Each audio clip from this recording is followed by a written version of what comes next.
السلام عليكم ورحمة الله وبركاته. ازيكم عاملين ايه؟ لو مهتم بجديد ومفيد فعل من التطبيقات اشترك في القناة وفعل زر الجرس عشان يوصلك كل ما هو جديد ومفيد فعل من التطبيقات. في القناة عندي ادرافك التطبيقات الحديثة اللي بتسهل عليك حياتك اليومية وتطبيقات الفيك وكمان التطبيقات الهاكر. النهارده ان شاء الله مع شرح تطبيق جديد هو اسمه هوكي فاي. التطبيق ده مساحته 34 ميجا، محمله اكتر من 100 الف شخص. التطبيق ده تطبيق شغال في سويسرا والمانيا.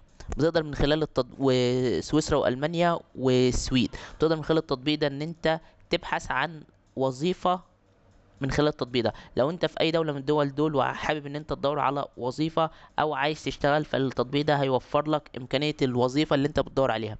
الامكانية الوظيفة اللي انت بتدور عليها اللي بتكون مناسبة لسنك، سواء انت سنك صغير بتدرس طالب او سنك كبير. بتكون مناسبة لمستوى التعليم بتاعك، مستواك في اللغة ايه. بالنسبة للسالري او المرتب، كل ده التطبيق بيوفره لك. بيقدر يديك الوظائف كمان، او يعرفك كمان الوظائف اللي بتكون قريبة من السكن بتاعك.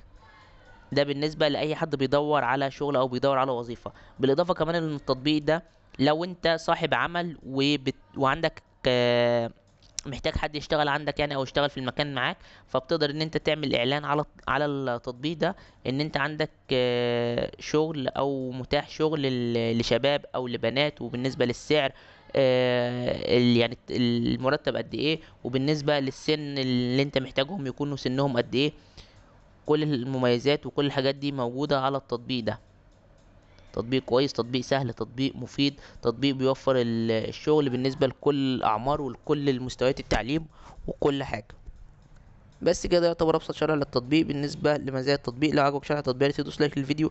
لو عايز شرح تطبيق معين ريت لي في الكومنت. لو شفت ميزة أو عيب للتطبيق فهي تحت اسم التحديثات القادمة اكتبها في تعليقات الفيديو. شكرا، سلام عليكم.